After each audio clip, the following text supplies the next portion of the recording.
कोई व्यक्ति पैसा खा गया, नहीं दे रहा, बहुत परेशान हो गए, मांग मांग कर दे गए, नहीं दे रहा, हाथ जोड़ लिए, पांव जोड़ लिए, सब कुछ कर लिया, नहीं दे रहा, तो हनुमान जी के तीसरे नंबर का भाई रतिमान, रतिमान, गतिमान, रतिमान, रतिमान का नाम लीजिए। पीपल के पत्ते पर लाल सिंदूर से जो व्यक्ति पैसा लेकर गया उसका नाम लेकर बहते हुए पानी में अपनी कामना कर रतिमान का नाम लेकर छोड़ दीजिए। 15 दिन में रतिमान ऐसी उतावली मचाता है कि उसको हाथ जोड़कर वो खुद फोन लगाकर बोलता भैया तेरा मैं पैसा लौटा दूंगा।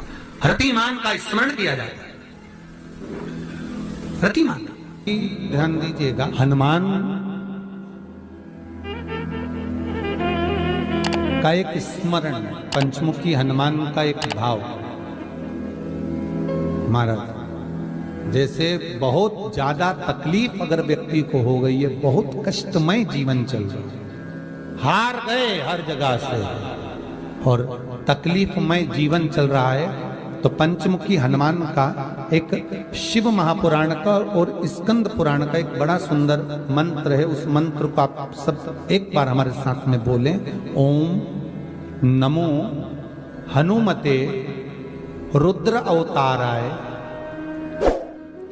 सर्व शत्रु संहारणाय सर्व रोग हराय सर्व वशीकरणाय रामदूताय स्वाहा।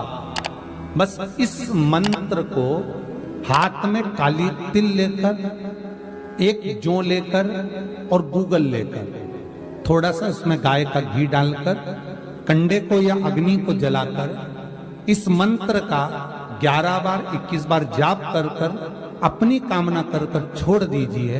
कैसा भी रोग हो, बीमारी हो, कष्ट हो, दुख हो, तकलीफ हो, 21 दिन के अंदर वो आनंद आना प्रारंभ कर देता है। इस मंत्र, स्कंद पुराण का, शिव महापुराण का ये मंत्र मूल पंचमुखी हनुमान सुख दे। और एक और चीज याद रखिए महाराज, यदि कोई काम के लिए जा रहे हो, कोई व्यापार के लिए जा रहे हो या नौकरी करने के लिए जा रहे हो और लगी नहीं रही, बहुत तकलीफ पा रहे हो, सर्विस ही नहीं लग रही, बहुत कष्टमय हो गया, तो निवेदन करूंगा 5 पीपल के पत्ते पर बेसन के 5 लड्डू घर में बने हुए, गाय के घी के 5 लड्डू रख लो। उस लड्डू के बीचों बीच एक आटे का दिया और उसमें तिल्ली का तेल डालकर इसी मंत्र का प्रयोग कर कर पंचमुखी हनुमान का किसी भी हनुमान के मंदिर में जाकर, दक्षिण मुखी हनुमान के मंदिर में जाकर उसको रख कर आ जाइए। इसके बाद आप उस काम के लिए जाइए, आपका काम सफल हो जाएगा। आपको किसी को नहीं कहना पड़ेगा कि हाथ जोड़ना नहीं पड़ेगा, किसी के पांव नहीं पड़ना पड़ेंगे, तुरंत काम होगा। बस इस मंत्र का स्मरण कर कर पंचमुखी हनुमान का भूतेश्वर जो मंत्र है वो सुख देने वाला। पूरे घर में वास्तु के हिसाब से केवल एक दीवार ऐसी होती है जहां पर हनुमान जी का चित्र लगाया जाए।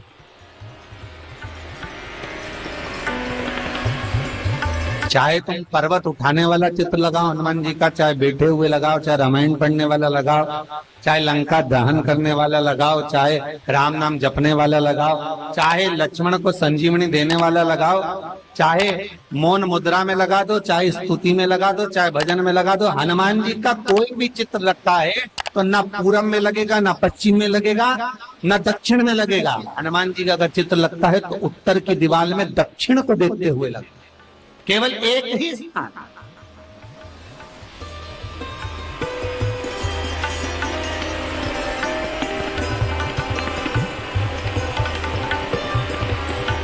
जैसे पूर्वजों के चित्र को, पितरों के चित्र को, गए हुए हमारे जीवों के चित्र को दक्षिण में विराजमान किया जाता है, उसी तरह हनुमान को उत्तर में विराजमान कर कर दृष्टि दक्षिण में कर दी।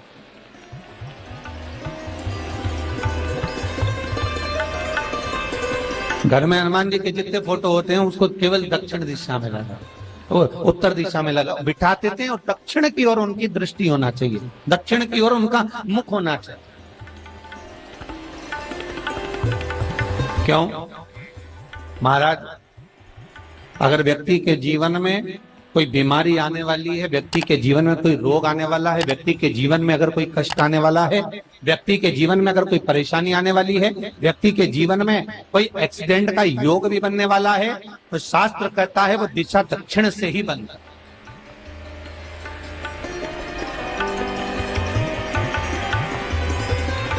ये दक्षिण जो दिशा है ये यम की दिशा। यहाँ संपूर्ण परिवार के साथ यमराज अपने आनंद में निवास करते। और जब हमारे घर में, हम ये नहीं करें कि आप हनुमान जी का फोटो लगाओ, हम ये भी नहीं करें, आपके घर में हो और आपने अगर विराजमान कर रखा है किसी दिशा में, तो हमारा तो निवेदन रहेगा, अभी तक आपने अगर जैसा रखा, पर एक बार दिशा बदल कर देखना कि रोग, बीमारी, कष्ट, दुख, तकलीफ में